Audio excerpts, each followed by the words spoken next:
కాంగ్రెస్ పార్టీలో చేరాక దేవాలయానికి రావటం చాలా ఆనందంగా ఉందని అన్నారు ఎంపీ రంజిత్ రెడ్డి. తెలంగాణ ఇంకా అభివృద్ధి చెందాలని, అన్ని రాష్ట్రాల కన్నా ముందుండాలన్నదే తన కోరికగా చెప్పుకొచ్చారు. పరిగి పట్టణంలో శ్రీ లక్ష్మీ వెంకటేశ్వర స్వామి దేవస్థానంలో 37వ వార్షిక బ్రహ్మోత్సవాలు ప్రారంభమయ్యాయి. ఈ వేడుకల్లో ఎంపీ రంజిత్ రెడ్డి హాజరయ్యారు.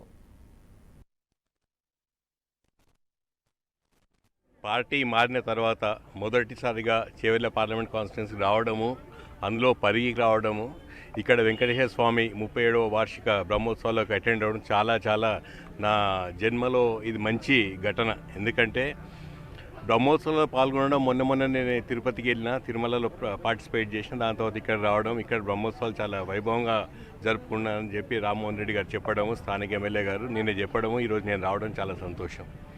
ఆ దేవదేవుడు అనుగ్రహంతో నిజంగా తెలంగాణ రాష్ట్రం సస్యశ్యామలంగా ఉండాలని అప్పటికెళ్ళి ఇప్పటివరకు ఎప్పుడు అందరూ కోరుకుంటున్నారు. కాబట్టి అదేవిధంగా ఈ కొనసాగింపుగా ఇంకా చాలా బాగుండాలి, అన్ని రాష్ట్రాల కంటే మన రాష్ట్రం ముందంజ ఉండాలని చెప్పి ఆ దేవదేవుని కోరుకుందాం అందరం.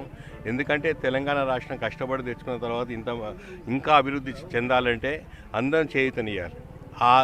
ఆ తోడ్పాటులో దేవుని అనుగ్రహం ఉండాలి. నిజంగా పరిగిలో అటు సైడ్ దామగుండంలో శివుడు, ఇటు పక్కకు వెంకటేశ్వర స్వామి అనుగ్రహంతో పరిగి కూడా చల్లగా ఉండాలని చెప్పి అందరు ప్రజలు సంతోషంగా ఉండాలని, సుఖ సంతోషాలతోటి ఆ దేవుడు దీవెనలతో అందరూ హ్యాపీగా ఉండాలని చెప్పి కోరుకుంటున్నాను.